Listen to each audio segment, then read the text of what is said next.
सावित्रीबा फुले की, एक ऐसे इंसान की जिसने अपना पूरा जीवन समाज के सबसे दबे कुचले लोगों को उठाने में लगा दिया। जहाँ पिछले भाग में हमने उनके बचपन, उनके संघर्ष और उस घटना की बात की थी जिसने उन्हें एक क्रांतिकारी की राह पर ला खड़ा किया, वहीं हमने उनके परिवार, उनकी जाति और उन परिस्थितियों का भी जिक्र किया था जिनमें वो पले बढ़े। अगर आपने वो भाग नहीं देखा है तो मैं जरूर कहूंगा कि पहले उस वीडियो को देखिए, ताकि आप समझ सकें कि कैसे एक माली के बेटे ने उस समाज को बदलने की ठानी जो उसे इंसान मानने को भी तैयार नहीं था। अब आइए कहानी को वहीं से आगे बढ़ाते हैं जहां हमने छोड़ा था। तो उस समय का पुणे शहर आज के किसी बुरे सपने से कम नहीं था। दलितों और निचली जातियों के साथ ऐसा व्यवहार होता था जैसे वे इंसान न हो बल्कि कोई अपराधी हो। अगर कोई अछूत सड़क पर निकलता तो उसे अपनी पीठ पर पत्तियों की झाड़ू बांधनी पड़ती थी। जानते हो क्यों? क्योंकि उसके पैरों के निशान सड़क को अपवित्र न करें। उसके गले में एक मटका लटकाना जरूरी था ताकि अगर वह गलती से थूक दे तो सड़क दूषित न हो। चलते समय उसे जोर जोर से चिल्लाना पड़ता था, हटो हटो, अछूत आ रहा है, ताकि ऊंची जाति के लोग उससे दूर रहें। जरा सोचिए, यह कैसा मंजर था। एक इंसान को अपनी मौजूदगी के लिए माफी मांगनी पड़ती थी। ब्राह्मणों का मानना था कि अछूतों की छाया भी उनके पवित्र वातावरण को गंदा कर सकती है। दलितों को ऊंची जातियों के कुओं और तालाबों से पानी लेने की इजाजत नहीं थी। इसका नतीजा यह हुआ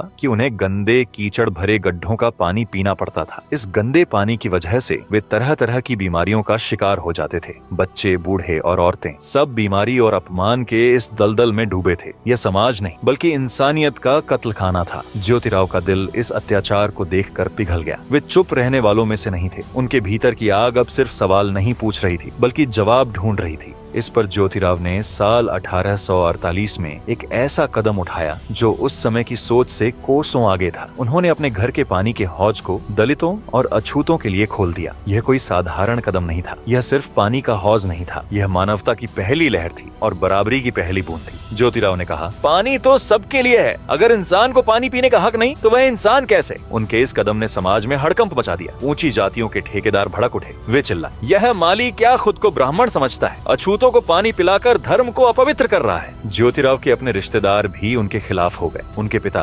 गोविंदराव पर भारी दबाव डाला गया। गांव वालों ने कहा, अगर ज्योतिराव ने यह हरकत बंद नहीं की तो तुम्हें गांव से बहिष्कृत कर देंगे। गोविंदराव गुस्से में आ गए। उन्होंने ज्योतिराव और उनकी पत्नी सावित्रीबाई को घर से निकाल दिया। ज्योतिराव और सावित्रीबाई सड़क पर आ गए। लेकिन क्या आपको लगता है कि इस अपमान ने उन्हें तोड़ दिया? जी नहीं, ये तो अभी कुछ भी नहीं था। ज्योतिराव के लिए यह कोई व्यक्तिगत लड़ाई नहीं थी। यह लड़ाई थी सदियों की बेड़ियों को तोड़ने की। उनके दिल में एक ही आवाज गूंज रही थी, कोई इंसान अपवित्र नहीं होता, अपवित्र होती है वह सोच जो इंसान को इंसान नहीं समझती। ज्योतिराव का सपना सिर्फ दलितों तक सीमित नहीं था। वे समझ गए थे कि समाज को बदलने के लिए महिलाओं को शिक्षित करना जरूरी है। उस समय औरतों को घर की चार दीवारी में कैद रखा जाता था। उन्हें किताब छूने की इजाजत नहीं थी। निचली जाति की औरतों का तो और भी बुरा हाल था। उन्हें दोहरे अत्याचार झेलने पड़ते थे, एक जाति के नाम पर, दूसरा औरत होने के नाम पर। ज्योतिराव ने सोचा, अगर माएं शिक्षित होंगी तो वे अपने बच्चों में बराबरी और इंसानियत के बीज बोएंगी और यही बीज भविष्य को बदलेगा। इसी सोच के साथ उन्होंने सबसे पहले अपनी पत्नी सावित्रीबाई को पढ़ाना शुरू किया। सावित्रीबाई जो उस समय एक साधारण गृहिणी थी, अब ज्योतिराव के सपने का हिस्सा बनने वाली थी। जब ज्योतिराव लगभग 20 साल के हो गए थे तब उनकी मुलाकात अहमदनगर में अपने दोस्त गोविंद से हुई। उस समय गोविंद के साथ थी एक अमेरिकी ईसाई पादरी महिला सिंथिया फर्रार, जो एक मिशनरी स्कूल चलाती थी। इस स्कूल में लड़कियों और निचली जातियों के बच्चों को पढ़ाया जाता था। यह देख ज्योतिराव की आंखें चमक उठीं। उन्होंने सोचा, यही तो वह रास्ता है जिसे मैं ढूंढ रहा हूँ। अगर अहमदनगर में ये हो सकता है तो पुणे में क्यों नहीं? इस मुलाकात ने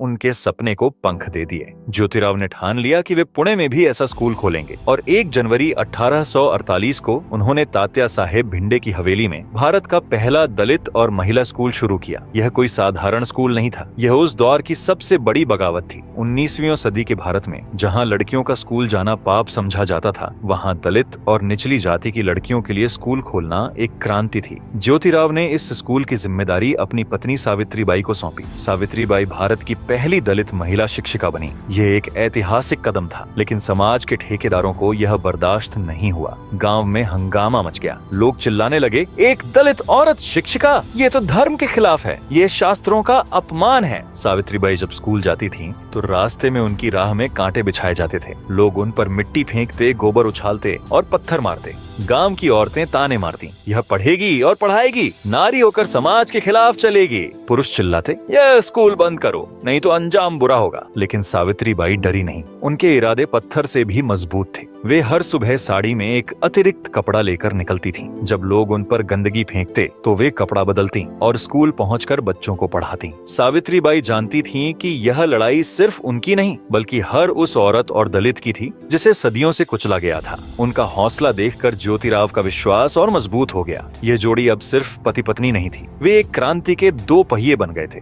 कहते हैं जो लोग समाज के सांचे में नहीं ढलते वही इतिहास रचते हैं, और ज्योतिराव सावित्रीबाई ने यही किया। ज्योतिराव और सावित्रीबाई का यह स्कूल सिर्फ एक इमारत नहीं था, ये एक सपना था। ये उस समाज को चुनौती थी जो इंसान को उसकी जाति और जेंडर से तौलता था। लेकिन यह सिर्फ शुरुआत थी। समाज का विरोध बढ़ता जा रहा था। लेकिन साल 1849 तक ज्योतिराव और सावित्रीबाई का स्कूल पुणे में दलित और महिला शिक्षा की रोशनी बन चुका था। लेकिन यह रोशनी हर किसी को पसंद नहीं थी। समाज के कट्टरपंथी ठेकेदारों ने उनके खिलाफ धमकियां देनी शुरू कर दी। यह स्कूल बंद करो, नहीं तो गांव में तुम्हारा जीना मुश्किल कर देंगे। ऊंची जातियों के लोग सावित्रीबाई पर गोबर और पत्थर फेंकते और ज्योतिराव को गांव से निकालने की धमकी देते। साथ ही आर्थिक तंगी ने भी उन्हें जकड़ लिया। मजबूरी में ज्योतिराव को अपना पहला स्कूल कुछ समय के लिए बंद करना पड़ा। लेकिन क्या ज्योतिराव हार मानने वालों में से थे? बिल्कुल नहीं। उनकी आंखों में अभी भी वही सपना था, एक ऐसा समाज जहां हर इंसान को बराबरी मिले। कुछ ही समय बाद उन्होंने फिर से हिम्मत जुटाई और स्कूल दोबारा खोल दिया। इस बार उनका जोश और भी तेज था। उनकी यह जिद अब एक लहर बन चुकी थी। दलित और पिछड़े वर्ग के लोग जाग रहे थे। उनकी आवाज में अब डर नहीं बल्कि हौसला था। ज्योतिराव अकेले नहीं थे। उनकी इस लड़ाई में कई लोग उनके साथ आए। उनके पड़ोसी गफ्फार बेग की बेटी फातिमा ने इस आंदोलन में कदम रखा। साथ ही एक ब्राह्मण युवक विष्णुपंत थट्टे ने भी ज्योतिराव का साथ दिया। यह कोई छोटी बात नहीं थी। उस समय जब जाति की दीवारें आसमान छू रही थीं, एक मुस्लिम लड़की और एक ब्राह्मण युवक का दलितों की शिक्षा के लिए आगे आना एक क्रांति थी। साल 1850 तक ज्योतिराव के स्कूलों की संख्या तेजी से बढ़ने लगी और ठीक 3 जुलाई 1850 को बुधवार पेठ में अन्ना साहिब चिपलूकर ने एक और स्कूल खोला और सावित्रीबाई को इसका मुख्य अध्यापक बनाया गया। उसी साल 7 सितंबर को एक और जगह पर नया स्कूल शुरू हुआ। यकीन करना मुश्किल है, लेकिन सिर्फ 2-3 साल में ज्योतिराव और सावित्रीबाई के प्रयासों से 18 स्कूल खुल चुके थे, सब दलित और पिछड़े वर्ग की महिलाओं के लिए। यह कोई साधारण उपलब्धि नहीं थी। यह उस अंधेरे समाज में सूरज की पहली किरण थी। ज्योतिराव और सावित्रीबाई का यह काम अब सिर्फ पुणे तक सीमित नहीं था। उनकी मेहनत की गूंज दूर दूर तक फैल रही थी। साल 1852 में अंग्रेज सरकार ने उनके शिक्षा के प्रयासों को देखकर उन्हें सम्मानित किया। पुणे संडे आमजवर अखबार ने 29 मई 1852 को एक रिपोर्ट छापी जिसमें लिखा था कि ज्योतिराव के स्कूलों में पढ़ने वाली लड़कियों की संख्या सरकारी स्कूलों में पढ़ने वाले लड़कों से 10 गुना ज्यादा थी। ये खबर पूरे शहर में आग की तरह फैल गई। महिला शिक्षा की यह क्रांति अब रुकने वाली नहीं थी। ज्योतिराव और सावित्रीबाई ने न सिर्फ दलित और पिछड़ी महिलाओं को पढ़ाया बल्कि पूरे समाज को एक नया सवेरा दिखाया। लेकिन उनकी लड़ाई सिर्फ शिक्षा तक सीमित नहीं थी। वे समाज की हर बुराई को जड़ से उखाड़ना चाहते थे, चाहे वह सती प्रथा हो या विधवाओं के साथ होने वाला अत्याचार। उस समय भारत में सती प्रथा एक क्रूर रिवाज था। बंगाल में समाज सुधारक राजा राममोहन राय ने इस प्रथा को खत्म करने के लिए अपनी जिंदगी लगा दी थी। लेकिन 1833 में उनकी मृत्यु के बाद यह आंदोलन धीमा पड़ गया। ज्योतिराव ने इस मशाल को उठाया। उन्होंने पुणे में सती प्रथा के खिलाफ खुला मोर्चा खोल दिया। वे कहते थे, कोई औरत अपने पति की चिता पर क्यों जले? उसका जीवन उतना ही कीमती है जितना किसी पुरुष का। लेकिन ज्योतिराव की नजर सिर्फ सती प्रथा पर नहीं थी। वे विधवा विवाह को भी सामाजिक स्वीकृति दिलाना चाहते थे। उस समय ऊंची जाति की विधवाओं का जीवन नर्क से कम नहीं था। उनके सिर मुंडवा दिए जाते थे। उन्हें सिर्फ सफेद साड़ी पहनने के लिए मजबूर किया जाता था। समाज उनका तिरस्कार करता था। कई बार विधवाओं के साथ अमानवीय व्यवहार होता था। कुछ लोग उनका शारीरिक शोषण करते, उन्हें गर्भवती तक कर देते और जब बात खुलती तो उन्हें मार पीट कर घर से निकाल दिया जाता था। कई बार जबरदस्ती उनका गर्भपात कराया जाता था। विधवाओं की आवाज दबा दी जाती थी क्योंकि उनके हक में बोलने वाला कोई नहीं था। ज्योतिराव इस अत्याचार को देखकर चुप नहीं रह सके।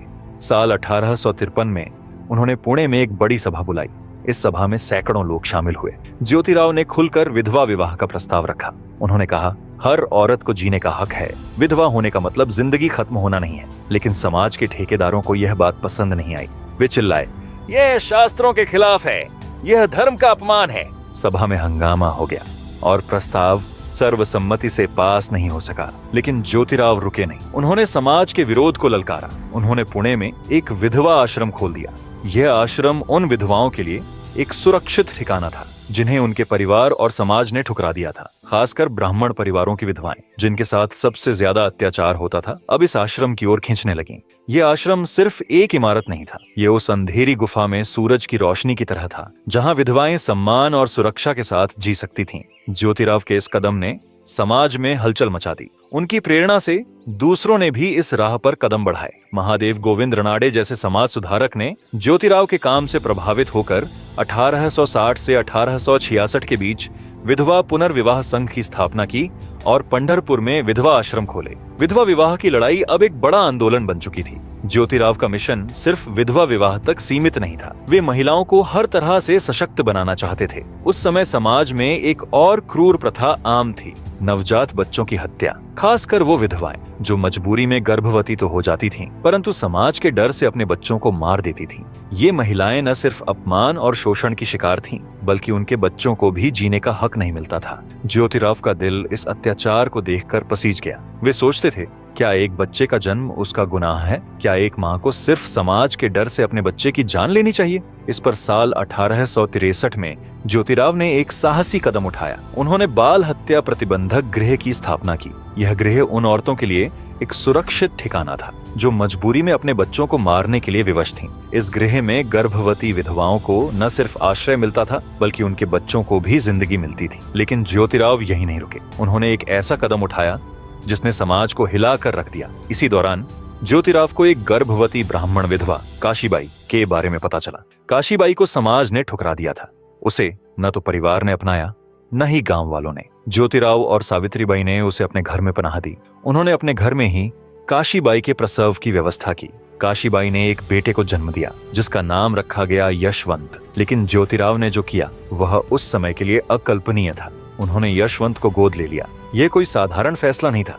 एक माली परिवार का व्यक्ति जो खुद समाज के हाशिए पर था, एक ब्राह्मण विधवा के बच्चे को गोद ले रहा था।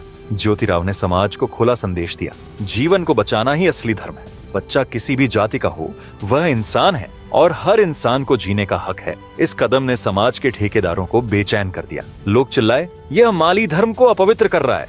लेकिन ज्योतिराव को इन तानों की परवाह नहीं थी। उनके लिए इंसानियत सबसे बड़ा धर्म था। ज्योतिराव की विधवा विवाह की लड़ाई भी रंग ला रही थी। साल 1866 में उन्होंने विष्णु शास्त्री पंडित के साथ मिलकर बंबई प्रेसिडेंसी में विधवा विवाह समितियां बनाई। विष्णु शास्त्री ने खुद एक विधवा ब्राह्मणी से शादी करके समाज को दिखाया कि परंपराएं बदली जा सकती हैं। ज्योतिराव के इन प्रयासों की गूंज अब इतनी तेज हो चुकी थी कि ब्रिटिश सरकार भी उनकी ओर देखने लगी।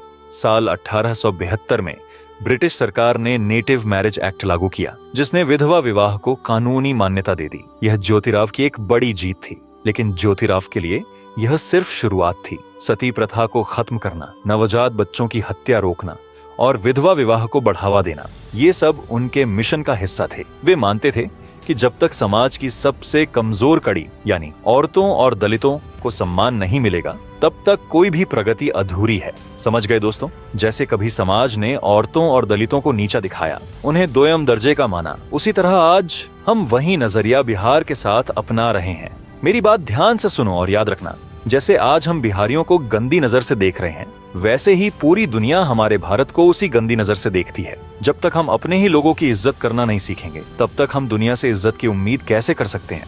बिहार सिर्फ एक राज्य नहीं है, वो हमारी असली जड़ है। वहाँ की मिट्टी ने हमें चाणक्य, बुद्ध, आर्यभट्ट और गजब के मेहनती हाथ दिए हैं। और आज अगर हम उसी मिट्टी को ठुकरा रहे हैं, तो समझ लो हम अपनी ही जड़ों को काट रहे हैं। बिहारियों को सम्मान देना मतलब भारत की आत्मा को सम्मान देना है। खैर, ज्योतिबा फुले की यह लड़ाई सिर्फ सुधार नहीं थी, बल्कि मानवता की विजय थी। फिर 1 जनवरी 1873 को एक ऐतिहासिक आया। ज्योतिराव ने अपनी किताब गुलामगिरी प्रकाशित की। यह किताब कोई साधारण किताब नहीं थी। यह शूद्रों, दलितों और निचली जातियों के लिए एक नया घोषणा पत्र थी। ज्योतिराव ने इसमें समाज की सच्चाई को बेपर्दा किया। उन्होंने लिखा कि राजनीतिक गुलामी से भी ज्यादा खतरनाक है सामाजिक गुलामी। ब्राह्मणवादी व्यवस्था ने वेदों और शास्त्रों के नाम पर निचली जातियों को सदियों से गुलाम बनाकर रखा था। ज्योतिराव ने साफ कहा, यह गुलामी की जंजीरें तोड़ने का वक्त है। उनकी किताब ने समाज में टहलका मचा दिया। यह न सिर्फ दलितों और शूद्रों को उनकी ताकत का एहसास कराती थी, बल्कि ऊंची जातियों को भी आईना दिखाती थी। गुलामगिरी सिर्फ किताब नहीं थी, ये एक हथियार थी जो समाज की खोखली परंपराओं को चकनाचूर करने के लिए लिखा गया था। ज्योतिराव की क्रांति अब और बड़ा रूप लेने वाली थी। 24 सितंबर 1873 को उन्होंने पुणे के जूनागढ़ मकान नंबर 527 में अपने समर्थकों, हितैषियों और अनुयायियों को एक ऐतिहासिक सभा के लिए बुलाया। इस सभा में सत्यशोधक समाज का जन्म हुआ। यह कोई साधारण संगठन नहीं था, यह एक सामाजिक बम था जो समाज की हर बुराई, पाखंड, पुरोहितवाद और जात पात को उड़ाने के लिए बनाया गया था। सत्यशोधक समाज का मकसद था सत्य की खोज करना और हर इंसान को बराबरी का हक दिलाना। इस संगठन की सबसे खास बात थी कि यह हर जाति, हर वर्ग और हर धर्म के लिए खुला था। इसके शुरुआती सदस्यों में सखाराम यशवंतराव परांजपे, सदाशिव गोवंडे, शिवाराम सखाराम दातार और मोरे विट्ठल बालवेकर जैसे लोग शामिल थे। ये लोग अलग अलग पृष्ठभूमि से थे, लेकिन एक ही मकसद से जुड़े थे और वो था समाज को बदलना। उस समय निचली जातियों का शोषण धर्म, आस्था और वेदों के नाम पर होता था। पंडित और पुरोहित मंदिरों को अपनी जागीर समझते थे। वे कहते थे कि वेद और शास्त्र सिर्फ ब्राह्मणों के लिए हैं। ज्योतिबा ने इस पाखंड को ललकारा। सत्यशोधक समाज के सिद्धांतों में उन्होंने साफ कहा, ईश्वर एक है, वह न तो मंदिर में बंद है न किसी पंडित का गुलाम, वह हर जीव में बसता है। हिंदू, मुस्लिम, ब्राह्मण या अछूत, सब उसी की संतान है। ज्योतिराव ने कहा, जैसे तुम्हें अपने माता पिता से बात करने के लिए किसी बिचौलिए की जरूरत नहीं, वैसे ही ईश्वर से मिलने के लिए पंडितों की क्या जरूरत। उन्होंने लोगों को सिखाया कि सच्ची भक्ति दिल से होती है, न कि पुरोहितों के मंत्रों से। ज्योतिराव ने वेदों को ईश्वर द्वारा रचित मानने पर सवाल उठाए। वे कहते, अगर वेदों ने जाति व्यवस्था को जन्म दिया और जाति व्यवस्था ने शोषण को बढ़ावा दिया, तो क्या ये वेद सही मार्ग दिखाते हैं? ज्योतिराव की सोच उस समय के लिए इतनी क्रांतिकारी थी कि लोग उनकी बात सुनकर लोग दंग रह जाते थे। वे कहते थे, न तो कोई ग्रंथ ईश्वर द्वारा रचित है, न ही इसका कोई प्रमाण है। ईश्वर अवतार नहीं लेता। पुनर्जन्म, कर्मकांड, जप तप, ये सब अंधविश्वास हैं जिन्हें ब्राह्मणों ने अपने स्वार्थ के लिए फैलाया। सोचिए, 19वीं सदी के भारत में जहां ब्राह्मणवाद की जड़ें गहरी थीं, वहां ऐसी बात कहना कितना साहसी था। ज्योतिराव ने साफ कहा कि बिना संस्कृत मंत्रों के भी ईश्वर तक पहुंचा जा सकता है।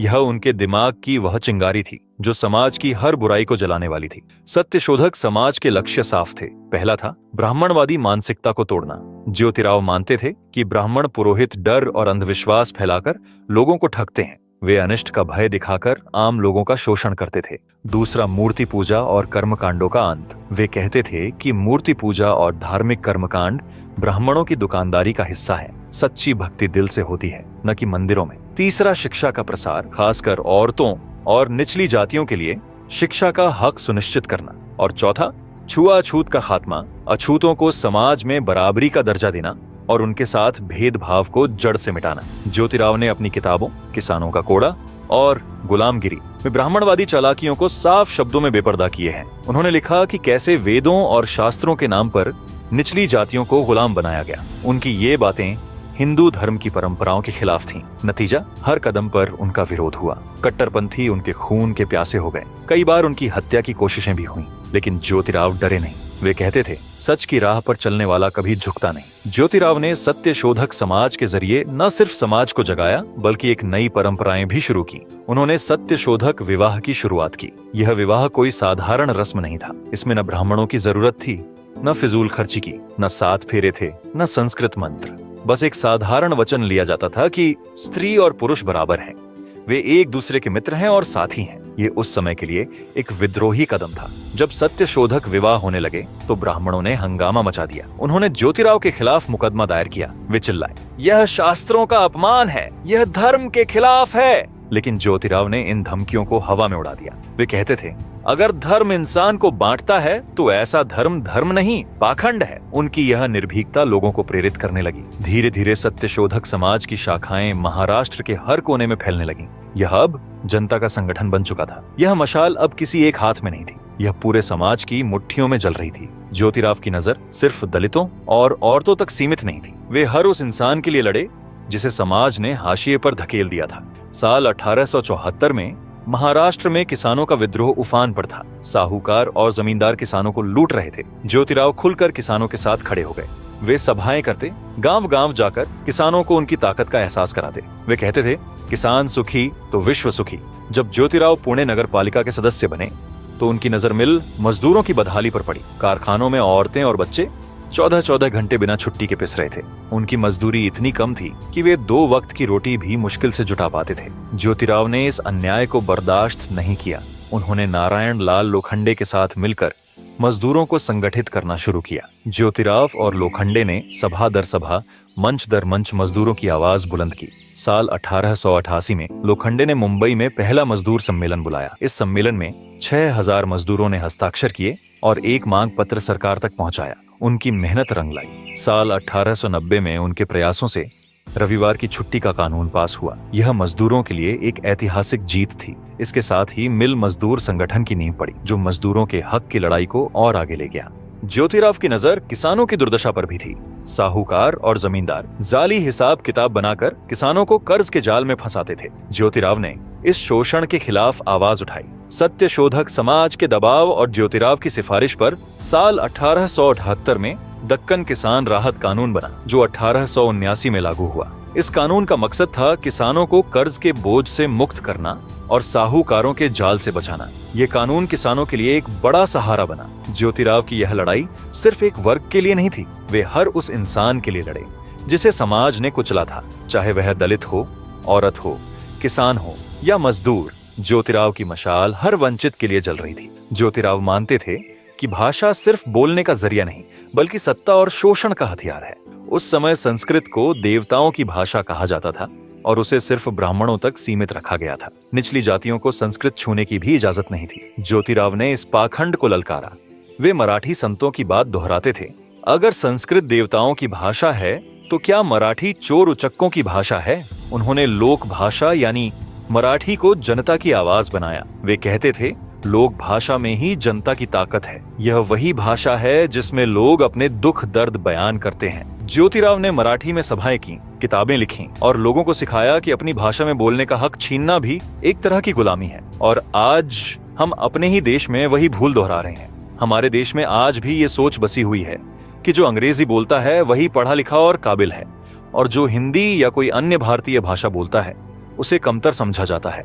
ये सोच, ये नजरिया गलत है, क्योंकि भाषा इंसान की काबिलियत की पहचान नहीं होती। दुनिया के सबसे बड़े वैज्ञानिकों में से एक सर अल्बर्ट आइंस्टीन को भी अंग्रेजी ढंग से नहीं आती थी। क्या इससे उनकी बुद्धि में कोई कमी थी? जी नहीं। आज चीन जैसा देश अपने सारे स्कूलों में अपनी मातृभाषा में पढ़ाता है, और फिर भी वो विज्ञान, तकनीक और व्यापार में दुनिया की सबसे बड़ी ताकतों में से एक है। मैं ये नहीं कहता कि अंग्रेजी मत सीखो, सीखो, जरूर सीखो, ये जरूरी है, लेकिन उसे बस एक भाषा की तरह सीखो, न कि इंसान की काबिलियत को तौलने के पैमाने की तरह। जब हम अपनी भाषाओं को छोटा समझते हैं तो असल में हम खुद को छोटा कर लेते हैं। तो चलो आज से फैसला करें, इंसान की इज्जत उसकी सोच, उसके काम और उसके दिल से होगी, न कि वो कौन सी भाषा बोलता है। इससे भाषा ज्ञान का जरिया हो सकती है, लेकिन आत्मसम्मान और पहचान सिर्फ अपनी मातृभाषा से ही मिलती है। यही ज्योतिबा उस समय समझाने का प्रयास कर रहे थे। उनकी यह लड़ाई सिर्फ भाषा की नहीं, बल्कि सत्ता के उस ढांचे के खिलाफ थी जो ब्राह्मणवाद के जरिए निचली जातियों को दबाता था। ज्योतिराव सिर्फ जात पात और शिक्षा के लिए नहीं लड़े, वे हर उस बुराई के खिलाफ खड़े हुए जो समाज को कमजोर करती थी। उस समय शराब की लत गांव-गांव में फैल रही थी। मजदूर और किसान अपनी मेहनत की कमाई शराब में उड़ा देते थे और उनके परिवार भूखे मरते थे। ज्योतिराव ने इस लत को समाज का नासूर माना। जब वे पुणे नगर पालिका के सदस्य बने तो उन्होंने एक साहसी सुझाव दिया। वे बोले, नगर पालिका को शराब की दुकानों पर भारी टैक्स लगाना चाहिए। इससे शराब खोरी कम होगी और लोग अपनी कमाई परिवार के लिए बचा पाएंगे। यह सुझाव उस समय के लिए क्रांतिकारी था। ज्योतिराव जानते थे कि शराब न सिर्फ लोगों की जेब खाली करती है, बल्कि उनकी सोच को भी गुलाम बनाती है। उनकी यह मुहिम समाज को नशे के अंधेरे से निकालने की एक कोशिश थी। ज्योतिराव सिर्फ समाज सुधारक नहीं थे, वे एक कुशल व्यापारी, प्रभावशाली लेखक और नगर पालिका के सदस्य भी थे। साल 1863 में उन्होंने ठेकेदारी का काम शुरू किया। उनकी मेहनत और ईमानदारी ने उन्हें इतना सम्मान दिलाया कि वे पुणे नगर पालिका के आयुक्त बन गए। वे 1883 तक इस पद पर रहे। इस दौरान उन्होंने शहर की साफ सफाई, पानी की व्यवस्था और गरीबों की भलाई के लिए कई काम किए। एक लेखक के रूप में भी ज्योतिराव ने अपनी गहरी छाप छोड़ी। उनकी किताबें गुलामगिरी और श्वेतकर्चिया आसुर न सिर्फ उस समय समाज को झकझोरने वाली थीं, बल्कि आज भी लोगों को प्रेरित करती हैं। इन किताबों में उन्होंने ब्राह्मणवादी शोषण और सामाजिक गुलामी की सच्चाई को बेपर्दा किया। उनकी लेखनी इतनी तेज थी कि वह समाज के पाखंड को चीर देती थी। 19वीं सदी का भारत कुरीतियों और अंधविश्वासों की जंजीरों में जकड़ा हुआ था। इस अंधेरे में कुछ लोग सूरज की तरह चमके, जिसमें राजा राममोहन राय, केशव चंद्र सेन, देवेंद्र नाथ ठाकुर और स्वामी दयानंद सरस्वती जैसे समाज सुधारकों ने सती प्रथा, बाल विवाह और अंधविश्वास के खिलाफ जंग लड़ी। लेकिन इन सुधारकों की एक बात थी, वे ज्यादातर मध्यम या ऊंची जातियों से थे। उनकी रोशनी वहीं तक सीमित रही जहां तक उनका समाज था। लेकिन ज्योतिराव फुले अलग थे। वे उस समाज से आए थे जिसे सदियों से पैरों तले कुचला गया था। एक माली परिवार का बेटा जिसने खुद अपमान और भेदभाव का दर्द सहा था। इसलिए वे दलितों, शूद्रों और औरतों के दुख को दूसरों से कहीं ज्यादा गहराई से समझते थे। उनकी क्रांति सिर्फ सुधार नहीं थी, यह समानता की क्रांति थी। वे समाज की सबसे गहरी खाई में उतरे और वहां से रोशनी लाए। उनकी लड़ाई सिर्फ ऊपरी बदलाव के लिए नहीं थी, बल्कि समाज की जड़ों को बदलने के लिए थी। ज्योतिराव के इन संघर्षों को देखकर समाज में उनकी आवाज गूंजने लगी। बंबई के समाज सुधारक विट्ठल राव कृष्णाजी वंदेकर ने उनकी महानता को पहचाना और साल 1888 में उन्होंने ज्योतिराव को महात्मा की उपाधि दी। यह उपाधि सिर्फ एक सम्मान नहीं थी, यह उस शख्स को सलाम था जिसने अपनी जिंदगी समाज की भलाई के लिए कुर्बान कर दी। लेकिन नियति को कुछ और मंजूर था। उसी साल 1888 में ज्योतिराव को लकवा मार गया। उनकी सेहत बिगड़ती चली गई। फिर 28 नवंबर 1890 को वे इस दुनिया से रुखसत हो गए। तो दोस्तों, उम्मीद है कि ज्योतिबा फुले की यह संघर्ष भरी कहानी आपको पसंद आई होगी। एक ऐसे इंसान जिसने खुद दुख सहकर दूसरों के लिए रास्ता बनाया, जिसने समाज की सबसे निचली सीढ़ी पर खड़े इंसान को भी बराबरी का हक दिलाने के लिए अपनी पूरी जिंदगी समर्पित कर दी। कमेंट में बताइए कि अगली बार आप किस महान व्यक्तित्व की कहानी सुनना चाहेंगे। तब तक आप अपना और अपने परिवार का ख्याल रखें। तब तक के लिए गुड बाय और जय हिंद।